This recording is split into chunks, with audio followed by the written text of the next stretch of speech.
Now that we've learned some techniques for getting better results in PubMed, it is time to turn our attention to Google Scholar and Google.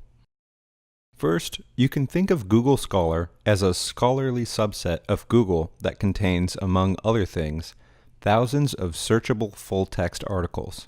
When you search GS, you're often searching the complete article, not just the titles, abstracts, and keywords you'd find in a PubMed citation.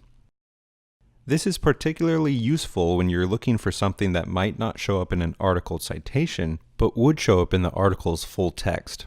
For example, a specific treatment, outcome of interest, or the name of an obscure psychometric survey tool. Second, Google Scholar can help identify key publications on a particular topic. How does it manage that? Simple. Search results appear to get an extra relevancy boost if they've been cited frequently. Citation frequency is a rough indicator of where other researchers' eyeballs are going. Articles on a topic that get cited a lot are arguably more impactful, for good or ill, than those that are cited less. Again, it's an approximation of impact, in part because high-impact recent articles may not be cited as frequently as lower-impact older articles, simply due to the fact that they are newly published. So let's run a search in GS on our earlier topic. What are the long-term cognitive outcomes for adolescent athletes who sustained a sports-related concussion? In the Google search box, run a search on the following keywords: long-term cognitive adolescent sports concussions. In most cases, GS will retrieve thousands of citations, but the most relevant results are pushed to the top. Okay, it looks like the first half dozen or so look on topic. Note that GS indicates how frequently a particular article has been cited. If you're concerned about the currency of the paper, you can always use GS date range limits to restrict your results to something more recent.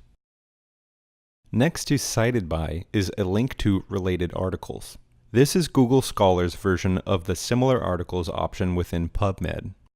This can be another helpful option for whittling down the number of citations you need to review. Google Scholar's display for related articles is restricted to the top 101 articles, so realize that you are not looking at a comprehensive list of results. Finally, there are a few adjustments you can make to Google Scholar settings to optimize your search experience.